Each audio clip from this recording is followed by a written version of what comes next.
Hello, আসসালামু আলাইকুম বন্ধুরা। আপনারা সবাই কেমন আছেন? আলহামদুলিল্লাহ, আমি তো অনেক ভালো আছি, অনেক সুস্থ আছি। তো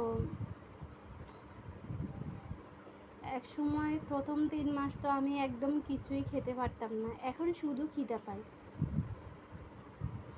যাক, স্বামীর যেরকম সামর্থ্য আছে ওরকম নিয়েই কথা।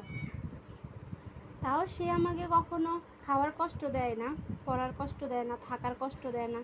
আলহামদুলিল্লাহ, সব মিলিয়ে আমি আল্লাহর কাছে অনেক অনেক কৃতজ্ঞ যে এরকম একটা জামাই বলেন, ভালোবাসার মানুষ বলেন, বন্ধু বলেন, আল্লাহ আমাকে দান করেছে। এভাবে যেন আমি মৃত্যুর আগ পর্যন্ত তার কাছে থাকতে পারি। এর থেকে বেশি কিছু আমার আর চাওয়ার নাই। যখন যেটা খেতে মন চায় সেটা আমাকে এনে দেয়।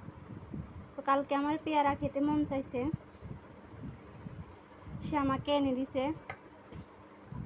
এখন আমার থেকে সব ভালো লাগে, সব খেতে পারি। টাকাওয়ালা জামাইয়ের চেয়ে গরিব জামাই অনেক ভালো।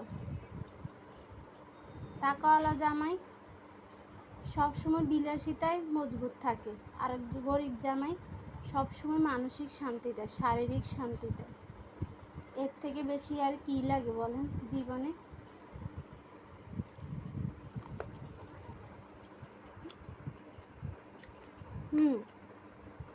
অনেক মজা।